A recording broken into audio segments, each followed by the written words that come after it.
이결아입니다. 코스닥 시장이 상대적으로 이제 바이오를 앞세워서 탄력 있게 갑니다. 추가적으로 코스닥이 갈 수 있을지 종목 이야기 유망주 발굴을 하겠습니다. KTB 투자증권 스몰캡팀 김재윤 연구위원 오셨습니다. 어서 오십시오. 네, 안녕하세요. 코스닥이 좀 살아나는 거는 대단히 반가운 얘기인데 네. 바이오 쪽에 너무 좀 쏠리는 것 같은 생각이 들어서 조금 더 걱정이 되기도 합니다. 코스닥 시장 방향성부터 읽어주세요. 네, 저도 이제 같은 네. 의견이고요. 일단 코스닥 시장이 6월 이후로 이제 많이 빠졌다가 지금 갑자기 바이오주의 반등에 힘입어서 지금 상승세를 보이고 있습니다.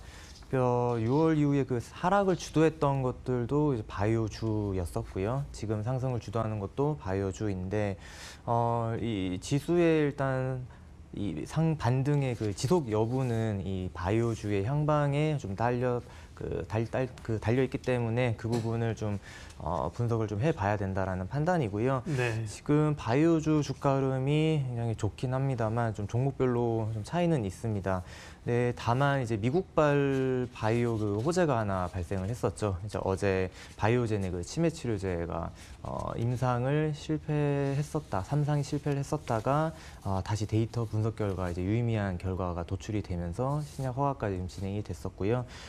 즉 임상에 실패하더라도 그 아직 기회가 있다라는 그런 포인트가 좀 투심에 좀 긍정적인 효과를 일으킨 것 같습니다. 그래서 본격적인 이 바이오주의 좀 시세 분출이 가능하냐 마냐에 대한 판단은 좀 미루더라도 어쨌거나 좀 긍정적인 시그널은 바이오주에 확실히 줬다라는 의견이고요. 그래서 바이오주에 대한 긍정적인 좀 요인은 아직 좀 유효하다라고 보고 있습니다. 그거는 참 사실인데 다만 전략적으로 따라가긴 참 어렵습니다. 그렇죠? 네, 맞습니다. 왜냐하면 과하다. 지난번에 뭐 그런 어려움을 겪고도 또 바이오냐 이렇게 얘기를 하고 싶어도 뭐 수급이 붙어서 가니까. 그런데 사실은 그렇다고 그러면 바이오를 좀 접근을 해볼까? 그렇다고 신약 관련주? 접근 자체는 또 쉽지는 않아요. 바이오에 대해서는 그러면 뭐 어떤 스탠스를 전략을 가지고 있는 게 좋아요? 사실 신규 뭐 미리 가지고 있으면 행복하겠지만 신규로 진입하기는 어려운 게 사실이고요. 변동성이 크니까. 네, 맞습니다. 그리고 지금 외국인 이제 매동을 보면은 계속해서 바이오 쪽 같은 경우에는 공매도가 그렇게 줄진 않고 있습니다. 상환을 하더라도 신규로 좀 쌓이는 게 좀 많기 때문에 신규 진입은 좀 자제하는 게 좀 그래도 맞지 않나라는 판단입니다. 그리고 지금 일단 3분기 좀 어닝 시즌 진입했고요. 코스닥 종목 같은 경우에는 대략 한 15일에서 한 20일 정도 이제 실적들이 하나씩 이제 나올 겁니다. 그래서 일단 안정적인 실적 위주로 좀 접근을 하는 게 오히려 좀 안정적이다라고 보고 있고요. 지금 사실 연기금의 그 중소형주 자금 집행이 아직 진행이 안 됐습니다. 근데 만약에 연기금의 중소형주 자금 집행이 진행이 됐다라고 했을 때 그 자금이 바이오주나 혹은 다른 좀 많이 주가가 올라 있는 쪽으로 집행이 될 것 같다라고 보이지는 않고요. 그렇다라고 보면은 좀 저 PER, 좀 밸류션이 낮고 좀 안정적인 실적이 바탕이 되고 그리고 주가가 아직 크게 움직이지 않은 쪽으로 접근을 하는 게 오히려 좀 안정적으로 좀 가져질 수 있지 않을까라는 판단이고요. 그래서 여러 가지를 종합해 봤을 때 3분기 실적을 오히려 보고 좀 대응을 해도 나쁘지 않겠다라는 판단입니다. 올라갈 때는 좋죠. 그런데 이제 실적에 기반하면 떨어질 때도 참고 견딜 수 있다. 그런 장점이 있는 거잖아요. 워렌 버핏이 얘기한 것처럼 밀물이 들어왔다가 썰물이 나간 이후에 이 바다에서 누가 옷을 벗고 수영하는지를 알 수 있다는 거 아닙니까? 그런 점에서 실적 얘기를 중요하셨고요. IT 부품주, 장비, 스마트폰 이런 뭐 소위 소부장 이런 쪽은 참 그나마 제조업이니까 바람직한 상승이라고 볼 수 있는데 그쪽 부분은 어떻게 보세요?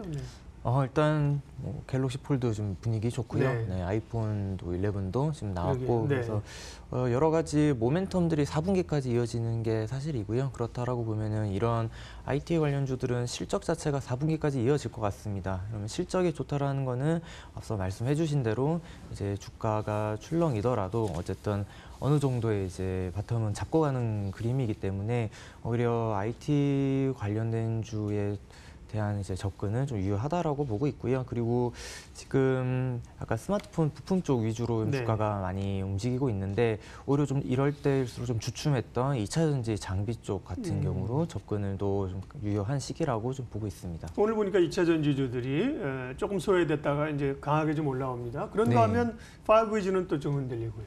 네, 사실 5G 같은 경우에는 올해 연초에 굉장히 좀 많이 올랐었고요. 그래서 주가가 그 코스닥이 빠질 때 크게 많이 빠지지는 않았었습니다. 예. 네, 그런 관점에서 5G는 지금 주춤하지 않나라는 판단이고요. 네. 뭐 어쨌든 5G도 좀 굉장히 장기적인 그림에서는 좀 우상향하는 실적을 보이는 건 맞기 때문에 5G는 오히려 좀 내년도쯤에 다시 접근을 할 수 있지 않을까라는 판단입니다. 네. 그러면 이제 코스닥의 핵심 섹터 가운데는 지금으로서는 IT 부품 쪽이 그나마 좀 더 안정적이다. 예, 네. 실적이 되고요. 그렇게 정리하겠고요. 전략은 유망 종목 오시는 길에 또 스몰캡 가운데 한 종목 소개해 주세요.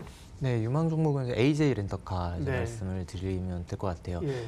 제가 앞서 말씀드린 것처럼 좀 저PBR에 주가가 많이 오르지 않았고 실적이 바탕이 되는 종목으로 제가 좀 픽을 해봤는데 AJ 렌터카 같은 경우에는 올해 초에 그 SK 네트워크스 쪽으로 인수가 됐습니다. 그러면서 내년부터는 SK 렌터카라는 이름으로 이제 렌터카 사업을 진행을 할 거고요. 그리고 지난달에 사실 공시가 나오면서 주가가 좀 올랐다가 지금 다시 제자리로 돌아온 상황이고요.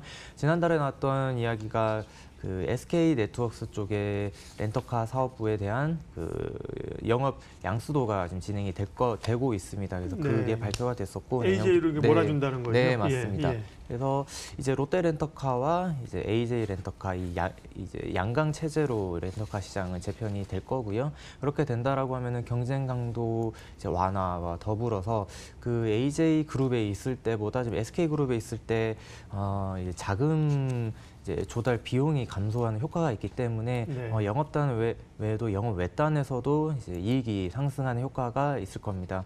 그래서 AJ 렌터카 같은 경우에는 여러 가지 이제 탑라인에서의 성장과 더불어서 이익단의 이익률 개선 여지도 계속해서 분기별로 보이고 있기 때문에 뭐 실적 개선 충분히 있고 그리고 주가도 이제 바닥권에서 머무르고 있고 그리고 여러 가지 시장 성장에 따른 이제 효과도 받을 수 있기 때문에 굉장히 좀 안정적으로 가져갈 수 있는 종목이다라고 보고 있습니다. 이제 SK가 그 사업 부분이 있었기 때문에요. AJ 렌터카를 이제 흡수 합병하는 건 아닌가 이럴 가능성도 있었는데 지금은 네, 그게 아니라 맞습니다. 이제 A적으로 SK 네트워크스가 가지고 있던 렌터카를 AJ 렌터카 쪽으로 몰아준 거죠. 네, 그리고 AJ 맞습니다. 자체로서 금융 비용도 줄일 수 있고 실적을 낼 수 있다.